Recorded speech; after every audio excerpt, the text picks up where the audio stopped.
बादशाह अकबर अपने मंत्री बिरबल को बहुत पसंद करते थे। बिरबल की बुद्धि के आगे बड़े बड़ों का भी कुछ नहीं चल पाता था।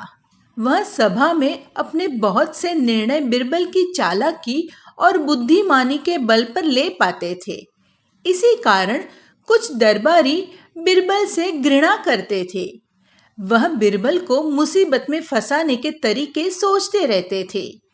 एक दिन उन दरबारियों ने मिलकर बिरबल को बादशाह अकबर के सामने नीचे दिखाने के लिए एक योजना बनाई।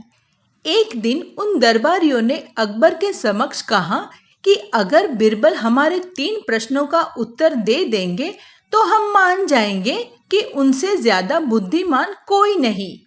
बिरबल की बुद्धि की परीक्षा लेने के लिए बादशाह अकबर हमेशा तैयार रहते थे। यह बात सुनते ही उन्होंने हाँ कर दिया। दरबारी के अनुरोध करने पर अकबर ने बिरबल को बुलाया और उनसे कहा, बिरबल, यह दरबारी तुमसे 3 प्रश्न पूछना चाहते हैं। क्या तुम उनके उत्तर दे सकोगे? बिरबल बोले, जहांपना जरूर दूंगा, खुशी से पूछिए। उनमें से एक दरबारी ने बिरबल से 3 प्रश्न पूछे। पहला प्रश्न, आसमान में कितने तारे हैं? दूसरा प्रश्न, इस संसार का केंद्र कहाँ है? तीसरा प्रश्न, इस पृथ्वी में कितनी महिलाएं और कितने पुरुष हैं? यह सुनते ही अकबर ने तुरंत बिरबल से कहा, अगर तुम इन प्रश्नों के उत्तर नहीं दे पाओगे तो तुम्हें अपने मुख्यमंत्री पद से त्याग देना होगा।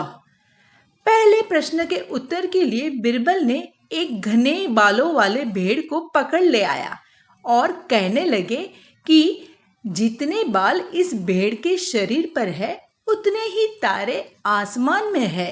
अगर मेरे दरबारी मित्र इस भेड़ के सभी बालों को गिनना चाहे तो गिन सकते हैं। दूसरे प्रश्न के उत्तर के लिए बिरबल एक बोरी लेकर जमीन पर रख देते हैं और उसके अंदर एक छड़ी को गाड़ देते हैं और कहते हैं, यही स्थान चारों ओर से संसार के बीचों बीच पड़ता है। अगर मेरे दरबारी दोस्त मापना चाहे तो स्वयं माप सकते हैं। तीसरे सवाल के उत्तर में बिरबल बोले, यह बताना बहुत ही मुश्किल है कि इस संसार में कितने पुरुष और कितनी महिलाएं हैं, क्योंकि इस संसार में कुछ ऐसे लोग भी हैं जिनको इस गणना में नहीं जोड़ा जा सकता और संसार की आबादी पल पल घटती है और पल पल बढ़ती रहती है, क्योंकि हर पल लोगों का मरना और जीना लगा ही रहता है। इसलिए यदि सभी लोगों को एक जगह पर इकट्ठा कर दिया जाए तभी उनकी संख्या बताई जा सकती है। जहांपना बिरबल के उत्तरों से संतुष्ट हो गए। यह सुनते ही सभी दरबारियों ने सिर नीचे कर लिया और कहा, बिरबल, तुमसे चालाक और बुद्धिमान सच में कोई नहीं है।